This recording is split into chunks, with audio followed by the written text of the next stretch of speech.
La verdad que son tiempos muy movilizantes, aquellos que desde hace mucho tiempo defendemos y cuidamos la vida del niño por nacer.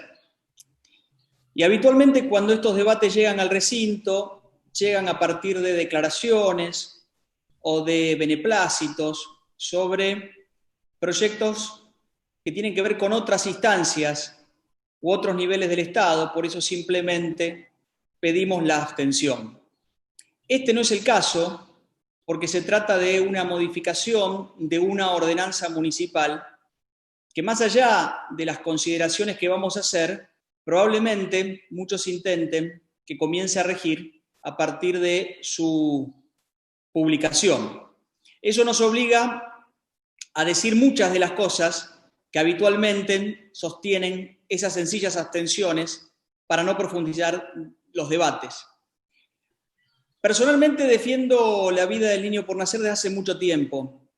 Es una bandera que nunca bajé.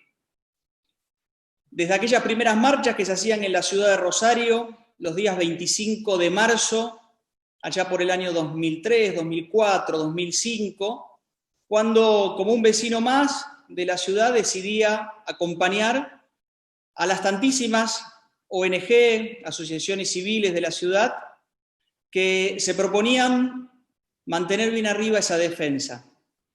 También fui testigo y protagonista de cómo muchos políticos que acompañaban inicialmente esas marchas, después empezaron a ralear su participación. Y yo creo que hay determinadas batallas que no admiten grises, que no admiten posiciones cómodas o políticamente correctas.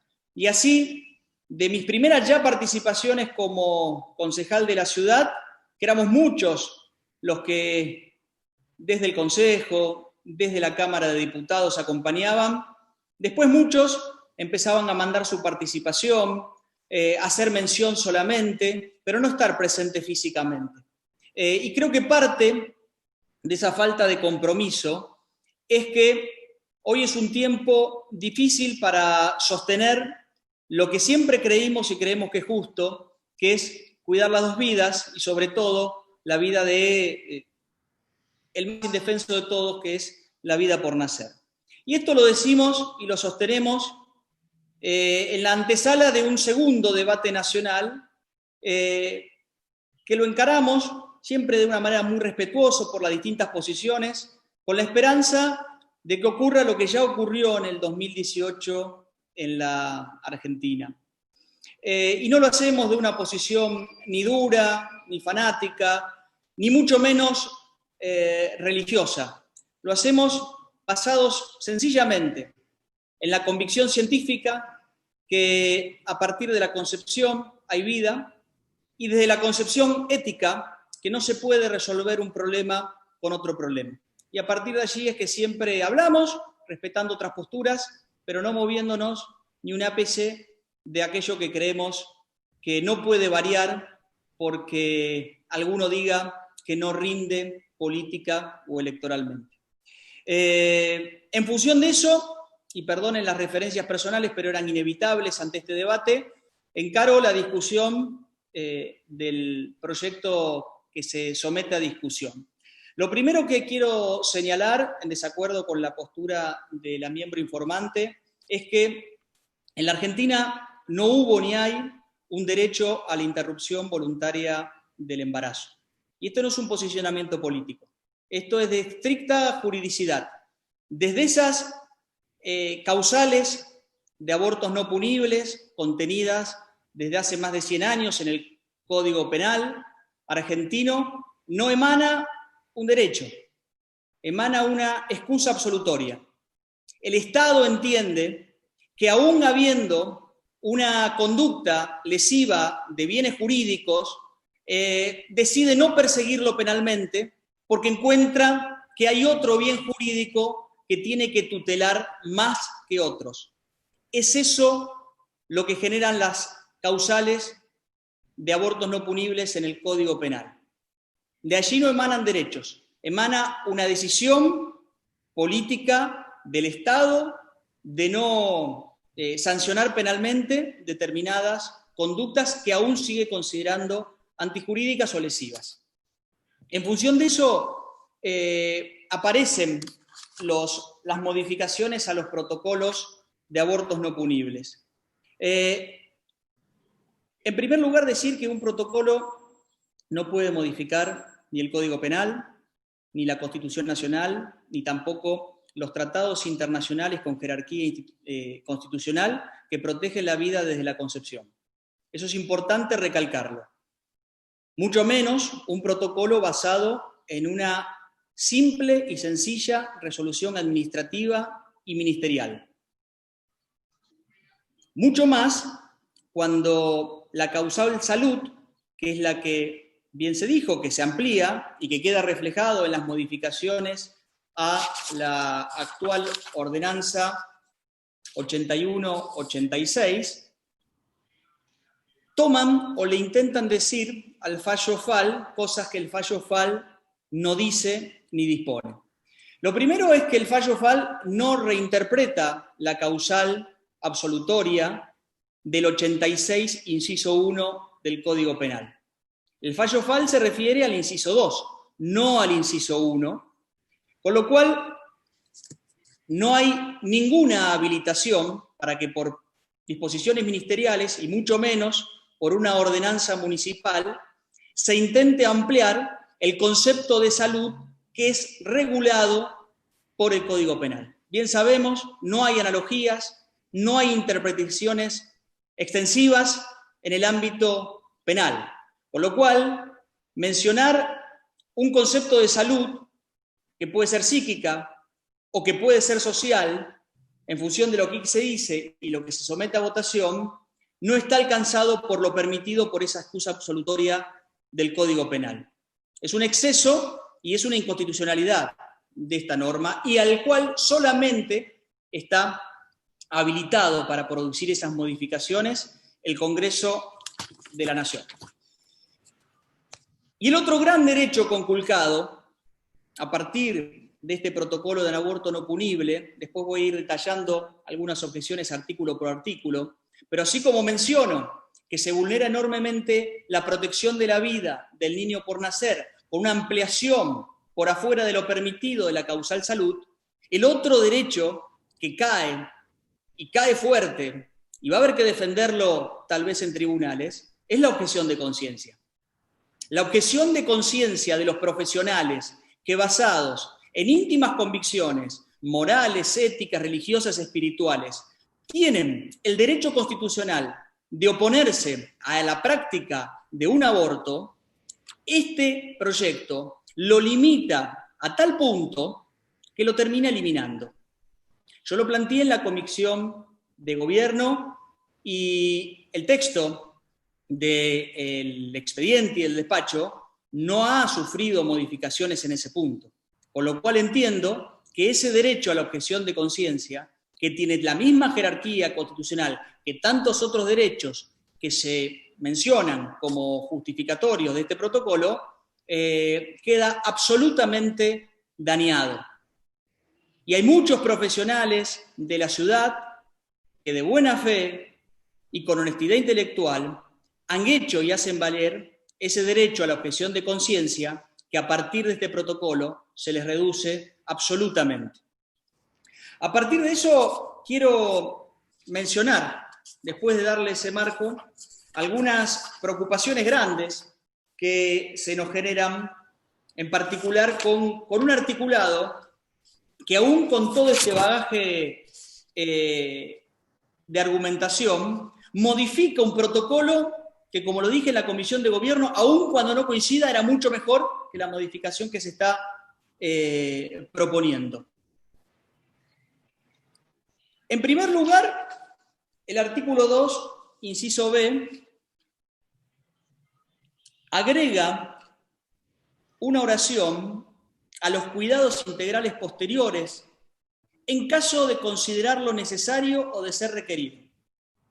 El actual protocolo no hacía mención a ser considerado necesario o ser requerido, con lo cual siempre iba a haber asistencia en salud mental y cuidados integrales posteriores luego del procedimiento de una práctica de aborto no punible. Ahora incorporo un elemento que no sabemos de quién realmente va a depender la voluntad de ese cuidado posterior a una práctica invasiva y lesiva, en cualquier circunstancia. El artículo 4 ya lo mencionamos, la ampliación de la causal salud, llegando a mencionar la salud social. No está claro, y no va a estar claro nunca, qué es la salud social. Alguno podrá recurrir a los conceptos de la Organización Mundial de la Salud, pero para el derecho penal necesitamos justeza a la hora de las intervenciones. Y esa salud social nunca está claramente definida. Y nunca esa salud social, aún estando bien definida, permitiría una práctica de aborto no punible cuando se pueda salvar por otros medios menos lesivos. Esto es Código Penal, expreso. Con lo cual ahí tenemos ya uno de los grandes problemas. Después también se elimina de ese artículo 4 fórmulas que a nuestro entender contenía el anterior protocolo y que deberían haber quedado. Referencias a que dicho diagnóstico deberá tomar en cuenta la percepción de la persona embarazada respecto a la viabilidad o no del proceso gestacional. Acá se habló de autonomía progresiva. Bueno, este era un artículo o una mención del artículo que estaba íntimamente ligado al cuidado del principio de la autonomía individual. Hoy se cambió por una redacción que no queda claro como sí lo tenía el anterior protocolo. El artículo 4 bis también tiene inconvenientes jurídicos que chocan con el resto de nuestro ordenamiento. Sobre todo cuando menciona la situación de entre 13 y 16 años. Personas de entre 13 y 16 años que pueden solicitar autónomamente una interrupción del embarazo siempre y cuando no implique un grave riesgo para la salud y la vida. Y lo decíamos, una resolución ministerial, mucho menos una ordenanza municipal, pueden ir contra el derecho de fondo. Y cuando uno va al derecho de fondo, se encuentra con el artículo 25 del Código Civil y Comercial, que dice con mucha claridad, perdón, el 26. El 25 define los rangos de edad. El 26, en la parte pertinente dice, si se trata de tratamientos invasivos que comprometen su salud o está en riesgo la integridad o la vida, el adolescente debe prestar su consentimiento con la asistencia de sus progenitores, siempre. Ahora, la ordenanza solamente requiere a los progenitores cuando el mismo implique un grave riesgo para la salud o la vida. El Código Civil y Comercial no dice eso. Habla de que se necesita ese completamiento del consentimiento por los progenitores cuando se trata de tratamientos invasivos. Y una práctica de aborto, aún en los casos no punibles, siempre es invasiva. Con lo cual, esa mención que hace la ordenanza, que parece permitir que entre los 13 y los 16 años se solicite autónomamente sin la voluntad del progenitor, también es inconstitucional. Después hace una mención a una conceptualización que no figura en ninguna parte de nuestro derecho. También lo dijimos en la Comisión de Gobierno, por eso yo no sorprendo a nadie con mis argumentos. Hace mención a personas allegadas y a referentes afectivos. Y yo creo que en esta circunstancia es muy preocupante quiénes pueden ser consideradas personas allegadas que van acompañando a quien solicita una práctica de aborto no punible. Yo no quiero profundizar ni caer en golpes bajos, pero pensemos que quién puede ser en muchos casos la persona que acompaña a una mujer a hacerse una práctica de aborto no punible.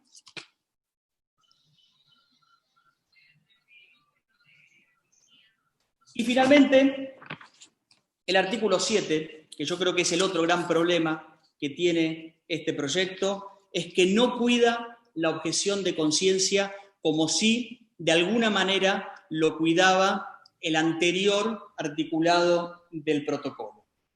¿Por qué? Porque la actual redacción, la redacción propuesta, quita la responsabilidad, en este caso del Estado municipal, de garantizar que en cualquier institución pública municipal donde se solicita esta práctica haya al menos un profesional que no sea objetor de conciencia. La anterior redacción, cuidando la objeción de conciencia, le ponía en cabeza al Estado municipal la responsabilidad absoluta de garantizar que siempre, en cualquier efector público, haya quien no se niegue a hacer la práctica por cuestiones de conciencia. Aquí se le retira esa responsabilidad al Estado y llega a una conclusión de vamos viendo, un vamos viendo tremendamente complicado para quien quiere ejercer la objeción de conciencia. Porque dicen, no podrá ejercerse la objeción de conciencia si no existiera un profesional disponible para la realización de la práctica en forma oportuna. Y después se mencionan otras leyes, y realmente las leyes no dicen eso o no permiten eso.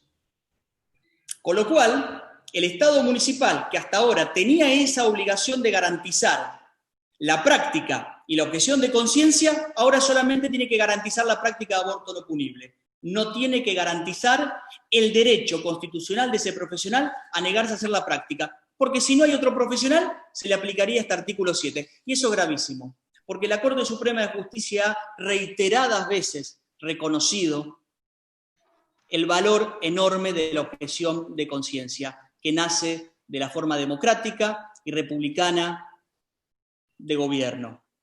Recurro, los abogados lo conocerán, al más importante de esos, el fallo Bahamondes. El derecho a no cumplir, esto es la objeción de conciencia, una norma y orden de la autoridad que violente las convicciones internas de las personas. Con todo eso, Presidenta, el interbloque de Cambiemos va a votar en contra de esta modificación del protocolo y sin negar de señalar, y esto de vuelta sin intentar llevar la discusión a otro lado, que muchas veces estos protocolos terminan siendo la vía de hecho para habilitar abortos que la ley penal y la Constitución Nacional y sus tratados internacionales no admiten como no punibles. Yo hago política, converso y escucho todas las opiniones y las respeto, pero no lo hago desde un lugar de ingenuidad. Por lo cual, desde ese lugar de plena conciencia de para lo que muchas veces han funcionado estos protocolos, es que del interbloque que Cambiemos adelantamos el voto negativo. Muchas gracias, Presidente.